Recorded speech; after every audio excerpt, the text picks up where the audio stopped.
राज्यातील 8 महापालिकांमध्ये आज महापौर आणि उपमहापौरांची निवड होणार। जळगाव, धुळे, कोल्हापूर, पिंपरी चिंचवड, नागपूर, अमरावती, सोलापूर, नाशिकमध्ये आज सत्ता ठरणार। नाशिक महापालिकेत शिवसेनेला भाजप सोबत घेण्याबाबत सस्पेन्स कायम। भाजपच्या नगरसेवकांना गटनेत्यांकडून व्हिप जारी। अंतिम क्षणी भाजप शिवसेनेची युती होणार का याकडे लक्ष।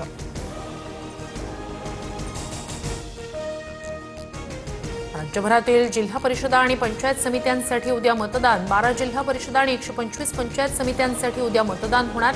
जिल्हा परिषद निवडणुकीत सर्वपक्षीय दिग्गज नेत्यांच्या प्रतिष्ठापनाला।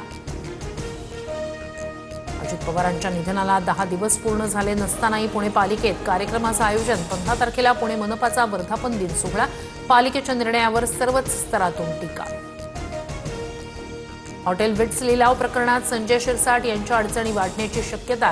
राज्य सरकारकडून चौकशी समितीत बदल। विभागीय आयुक्त जितेंद्र पापळकर यांच्या अध्यक्षतेखाली 8 सदस्यांची समिती प्रकरणाचा छडा लावणार। कोल्हापुरात ठाकरेंच्या शिवसेनेच्या पदाधिकाऱ्यांच्या नियुक्त्यांना स्थगिती। जिल्हा प्रमुख रविकिरण इंगवले यांनी कोल्हापूर उत्तर आणि दक्षिणमध्ये केलेल्या नियुक्त्या थांबवल्या। अंतर्गत गोंधळामुळे 24 तासातच नियुक्त्या थांबवण्यात आल्याची माहिती।